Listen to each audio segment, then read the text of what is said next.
Buenas tardes a todos. Hoy terminó la octava reunión de líderes económicos de la PEC, que ha tenido lugar ayer sábado y hoy domingo en Yokohama, Japón. Como ustedes saben, la importancia de este foro radica en que se reúnen 21 economías de mayor crecimiento en el mundo, con las que México busca fortalecer sus vínculos económicos. La PEC representa 40% de la población, 54% del Producto Interno Bruto Mundial y 50% del comercio mundial. La PEC es una plataforma en la que yo tengo la oportunidad de compartir experiencias con otros líderes sobre la manera en que se enfrenta la recuperación económica y los retos que aún enfrentamos. A diferencia del G20, donde se discuten temas más de carácter macroeconómico y financiero, y en especial la atención de temas coyunturales, la PEC es un mecanismo que se ha concentrado en facilitar el comercio y la inversión a mediano y largo plazo entre las economías más poderosas que rodeamos al Océano Pacífico. En la primera sesión abordamos la estrategia de crecimiento económico sustentable. Yo ahí tuve la oportunidad, de invitación del primer ministro de Japón, de hacer una presentación del avance de las negociaciones de la conferencia de las partes, la COP16, que tendrá lugar en Cancún, iniciando en 2 semanas, y hacer un planteamiento más amplio acerca no solo del cambio climático, sino de la importancia de impulsar el crecimiento verde, como se llama, el Green Growth, el desarrollo sustentable. Me referí en especial a los temas de financiamiento, de mitigación, al futuro del protocolo de Kioto, la importancia de que actores relevantes como la Unión Europea, los Estados Unidos, que no han suscrito el protocolo,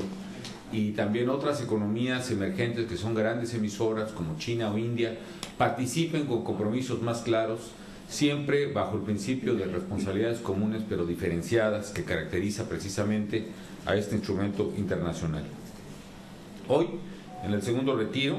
evaluamos el avance que han tenido las economías para alcanzar las metas de Bogor, que se consiste en cómo facilitar los flujos de comercio e inversión mediante acciones colectivas entre todos los miembros y también acciones unilaterales. Desde hace muchos años, las llamadas metas de Bogor establecían que para el 2010, entre los países desarrollados de la PEC, y para el 2020, entre los no desarrollados, entre los cuales está México, tendríamos economías que no tuvieran tarifas ni barreras comerciales entre ellas, ni barreras a la inversión. Se hizo una evaluación este año en la cual México resultó muy bien evaluado gracias a los esfuerzos que se han implementado y de los cuales mencioné algunos ejemplos. En materia de reforma regulatoria, mencioné que más de 14,000 reglas, 14,000 regulaciones han sido eliminadas en el último año por México, lo cual constituyó un avance muy importante. Informé también sobre el programa que hemos establecido de lograr la equivalencia para reconocer en la frontera los estándares de otras economías de la APEC, señaladamente Estados Unidos y Canadá, que son nuestros principales socios, con lo cual queremos evitar la llamada doble certificación al exportar o importar, es decir, que se certifica por parte de las autoridades mexicanas cuando se exporta y se vuelve a certificar por parte de las autoridades de otro país. Lo que estamos haciendo es poniendo los mismos estándares en las 3 naciones para que el exportador pueda eliminar trámites engorrosos y que han resultado innecesarios. El tema de la apertura rápida de empresas, con lo que hemos reducido 65% el costo de empezar un negocio y disminuido de 22 días a casi 3 horas el tiempo empleado en hacerlo para efecto de los procesos de carácter federal. La eliminación o reducción de aranceles, con lo cual el 63% de los impuestos a la importación se habrán eliminado hacia el año 2013. El establecimiento de una ventanilla única de comercio exterior en la cual estamos trabajando.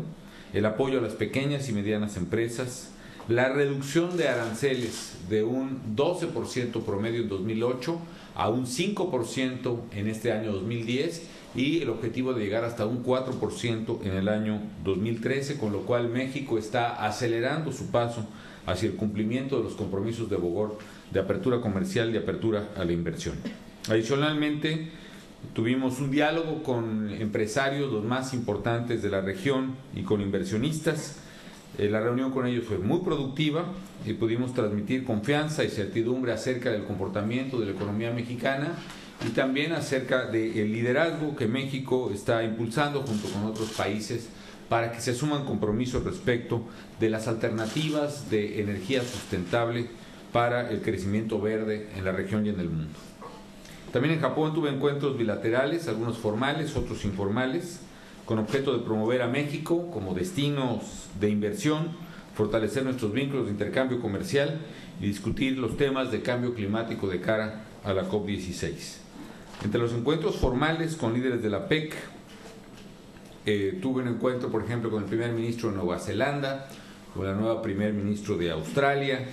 con el presidente de Vietnam. Tuve encuentros informales también con el presidente de Chile, con el presidente de Perú, con el propio presidente Barack Obama, con quien tuvimos varias conversaciones informales en los recesos de estas reuniones,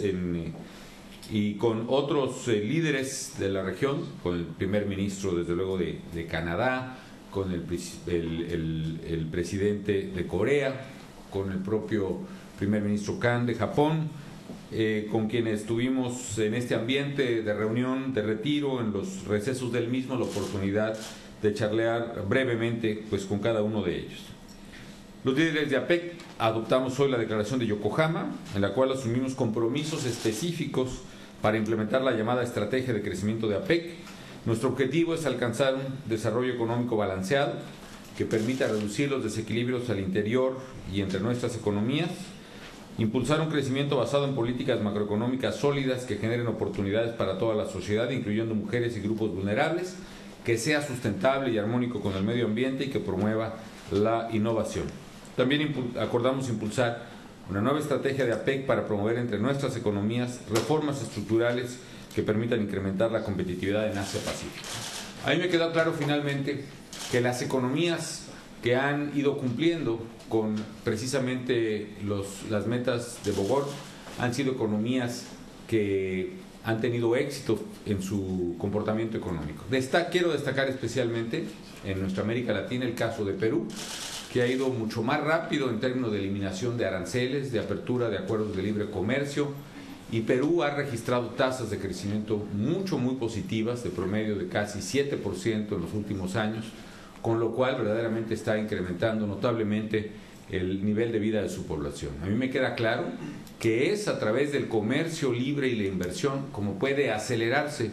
en nuestro tiempo el crecimiento económico y el bienestar de consumidores y la competitividad de los productores entre nuestros países. De ahí la importancia de que México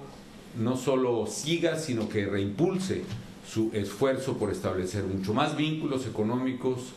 mucho más abiertos y mucho más fluidos con todos los países, desde luego, pero especialmente con los países que más están creciendo en el mundo, que son precisamente los países que estamos en la cuenca del Pacífico, tanto en Asia como en América Latina. Esos son mis comentarios y desde luego estoy a sus órdenes para sus preguntas. Gracias, presidente. Nos gustaría conocer sus expectativas en torno al presupuesto y tres cuestiones en esto. Si se disiparon ya los riesgos de que haya una aprobación adversa a la conducción sana y equilibrada en el reparto de egresos, y por lo tanto, si se disiparon ya los riesgos de que usted utilice o aplique el veto en algún caso. Por otra parte, se habla, ese es el término que se utiliza, perdón, de que hay un agandalle del PRI en términos de la negociación del presupuesto, una vez que sienten que van en caballo de Hacienda hacia 2012 y se reparten con la cuchara grande. ¿Qué tanto ha ocurrido esto? Y sí es cierto que se ha vinculado la negociación del presupuesto con el futuro de las designaciones en el Instituto Federal Electoral. Gracias. Bueno, respecto al presupuesto, yo soy muy respetuoso de las decisiones que se tomen en la Cámara de Diputados. En particular, hemos enfatizado la necesidad de asignar partidas presupuestales y variaciones en las partidas presupuestales de acuerdo con las prioridades del país. En ese sentido, he propuesto mantener los programas sociales que más están contribuyendo a la equidad entre los mexicanos, fundamentalmente el programa de oportunidades y el crecimiento del Seguro Popular, de acuerdo con la meta para lograr la cobertura universal de salud el próximo año o a más tardar en el 2012. Y espero que ello pueda lograr el consenso entre los grupos parlamentarios y los diputados. Segundo, obviamente, la prioridad en materia de seguridad que tiene el país, con lo cual presenté en el presupuesto un incremento sustancial en las partidas destinadas a la seguridad, básicamente para fortalecer la modernización institucional, el fortalecimiento institucional de los cuerpos policíacos locales, con miras a que si se aprueba la reforma que propuse en materia de policía única, esta puedan contar con recursos para iniciar sus trabajos, de manera tal que también hago votos porque el Congreso, la Cámara de Diputados, apruebe la propuesta que hice para fortalecer los organismos de seguridad y de justicia en las entidades federativas y desde luego seguir fortaleciendo las entidades de carácter federal. Y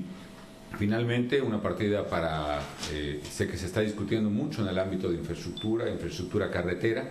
con lo cual coincidimos y entiendo que los congresistas están buscando lograr mayores recursos para infraestructura carretera, con lo cual desde luego estoy de acuerdo, siempre y cuando podamos orientar este esfuerzo adicional sobre ingresos ciertos y por otra parte concorde al programa de infraestructura que está en curso. No quiero adelantar ninguna conclusión del presupuesto porque está en proceso de discusión. Seré respetuoso del proceso de los legisladores y también de lo que ellos decidan. Simplemente hago votos porque prevalezca más que el interés de los partidos, que prevalezca el interés del país en la aprobación final, y apelo a la responsabilidad de los legisladores, que sé que estará presente esa responsabilidad en la decisión final del presupuesto. Presidente, buenas tardes. Preguntarle, ¿cuál fue el resultado del encuentro que tuvo usted con los candidatos a la presidencia nacional del Partido Acción Nacional? Si se garantiza que habrá juego limpio en esa contienda, si no habrá esta suerte de línea o dedazo en la designación, y esta idea de que se ha planteado de que quizá los mandatarios mantengan una sana distancia del partido, no solo para la selección de quien sea el presidente del mismo, sino también para el candidato a la presidencia. Recordar que usted en mayo se reunió con algunos de los que probablemente podrían aspirar a la candidatura presidencial del PAN en el 2012, y aprovechando, perdón, el viaje tan lejos, preguntarle, hace unos días esta organización criminal, La Familia, hizo un planteamiento en el sentido de establecer una suerte de acuerdo o pacto con el gobierno, y señalaba que esta situación de violencia era atribuible pues a la presencia del Estado en esta entidad en Michoacán. Si tiene alguna valoración al respecto. Gracias. Primero, respecto del proceso interno de Acción Nacional para la elección del nuevo dirigente, he estado ajeno al mismo, y de hecho mi idea personal es que el que se promueva dentro del partido una reflexión de altura, con gran madurez acerca del Partido Acción Nacional, y que sea precisamente a través de un debate de ideas y de propuestas, un debate de altura, la manera en que los consejeros decidan quién debe encabezar al PAN. Todos los participantes ahora, los 5 contendientes, con todos tengo una muy buena relación, son amigos míos, todos me han apoyado, por cierto, en el proceso, me apoyaron en el, una buena parte de ellos me apoyaron en el proceso de elección interna de Acción Nacional, y me han apoyado como presidente de la República. Con todos tengo una buena relación. Algunos han sido colaboradores cercanos míos, ¿no? Más que otros, en fin. Y en fin, en pocas palabras, con quien resulte ganador como presidente o presidente del Partido de Acción Nacional tendré una muy buena relación, una relación muy constructiva, y me alegra que el PAN organice un proceso democrático, transparente, competido, que permita una reflexión profunda acerca del presente y el futuro de Acción Nacional.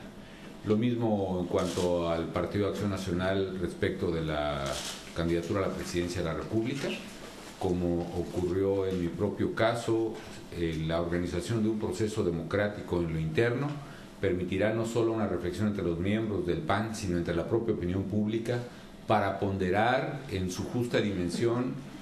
la fuerza de las ideas y de las propuestas del PAN, para conocer mejor a quienes puedan ser posibles candidatas o candidatos a la presidencia de la República, y ese proceso democrático va a enriquecer de una manera considerable las posibilidades de esta organización política. Debo recordar que fue el proceso interno de Acción Nacional hace un poco más de un poco menos de 6 años el que permitió que el PAN retomara un lugar preponderante en la competitividad hacia la elección presidencial, y estoy estimando que eso mismo ocurrirá una vez que inicie el proceso interno del PAN, que será en términos de lo que la ley y el propio partido determinen. Respecto al último tema, ya ha dado una posición muy clara el Procurador General de la República, el Secretario Ejecutivo del Sistema de Seguridad Pública, y no debemos olvidar que la violencia que vive el país es causada por los criminales, es causada por los delincuentes, y lo que el Estado debe hacer, no solo el Presidente de la República, no solo el Gobierno federal, sino todas las autoridades que somos responsables, corresponsables de la seguridad, es combatir a los criminales. Cuando se abandona la tarea de combate al delito, entonces es cuando surge la impunidad de los propios criminales, la violencia homicida que ellos realizan, y que desde luego debe ser combatida, insisto, no solo por las fuerzas federales, sino por todos los órdenes de gobierno, estatal y municipal. Así lo señala la Constitución, es una corresponsabilidad compartida y es nuestra tarea cumplir con nuestro deber de gobernar, empezando precisamente por garantizar la seguridad de los ciudadanos y combatir al delito y a los delincuentes. Esta es una verdad elemental, a veces parece olvidarse. La tarea de los gobiernos es combatir en materia de seguridad a los delincuentes y no tolerarlos, no permitir que realicen sus acciones contra la sociedad de manera impune, como ocurre por desgracia en algunos lugares del país. Y especialmente la acción del gobierno federal ha estado concentrándose y se seguirá concentrando particularmente en aquellos lugares donde hay más violencia, en aquellos lugares donde se agrede más a la población, en los delitos más sensibles para el ciudadano, como es el secuestro o la extorsión, por ejemplo, allí donde haya más atentados contra la ciudadanía a través de secuestro, extorsión y violencia como la que se ha presenciado, ahí va a estar más presente la acción del gobierno federal. Eso es lo que hemos hecho y lo seguiremos haciendo, porque los ciudadanos en México necesitan, demandan, exigen con toda razón que quienes gobernamos protejamos la seguridad de las familias mexicanas y no simplemente abandonemos a su suerte a los ciudadanos que tienen todo el derecho de exigirnos a que pongamos todos los recursos a nuestra disposición para defenderlos de los criminales y de la violencia que ellos realizan. Marco. Señor presidente, buenas tardes. Yo quiero preguntarle sobre el tema de la corrupción detectada al interior del IMSS. Si bien la Secretaría de la Función Pública ya ha cesado funcionarios realmente menores, pero eso lo hizo hasta que se hizo público estos casos de corrupción. Yo quiero preguntarle, uno, si se esperan que se lleve a la cárcel más funcionarios en torno a este caso, pero de más nivel, si es que lo hay, porque pareciera que eso, hasta que se hizo público, apareció. ¿Cuáles son los mecanismos que están teniendo para descubrir si va a haber un proceso de depuración, no solamente al interior del IMSS, sino de otras dependencias en las que también se ha detectado corrupción, como la Comisión Federal de Electricidad, por ejemplo? Me parece que la función pública seguramente explicará con mucho mayor detalle las acciones que viene realizando. De hecho, en esta administración han crecido notablemente los procesos, no solo administrativos, sino penales, iniciados en contra de servidores públicos que han incurrido en actos de corrupción. Incluso hay varios procedimientos penales en curso que tanto la Procuraduría General de la República como la Secretaría de la Función Pública les pueden y deben informar a ustedes. Y básicamente yo quiero reiterar el señalamiento que he hecho una y otra vez. No toleraremos ningún acto de corrupción en el gobierno federal, y no solo a través de las esfuerzos de auditoría que realizan diversas instancias. Hay auditoría realizada por la Auditoría Superior de la Federación, hay auditorías realizadas por los organismos de control interno, los órganos de control interno de la Secretaría de la Función Pública, hay auditorías realizadas también por los propios órganos de vigilancia en cada una de las instituciones, comisarios, por ejemplo, y yo también quiero invitar a la ciudadanía a denunciar ante la Secretaría de la Función Pública o incluso ante los propios medios de comunicación cualquier acto de corrupción que detecten en el gobierno federal. Y por qué no, cualquier acto de corrupción que detecten en otros ámbitos de gobierno estatales o municipales, que se denuncie. Porque efectivamente, mientras no ataquemos de raíz y sin excepción cada uno de los actos de corrupción que se presenten, no podremos superar este cáncer que ha carcomido a México durante mucho tiempo, que es la corrupción. No va a haber cárcel para estas personas. Eso lo determinará las autoridades conforme a las investigaciones que realicen. Por supuesto que será la propia Procuraduría General de la República y en su caso el juez competente quien determine si, de acuerdo con las evidencias que se presenten, ameritan sanción de privación de la libertad o no. Gracias.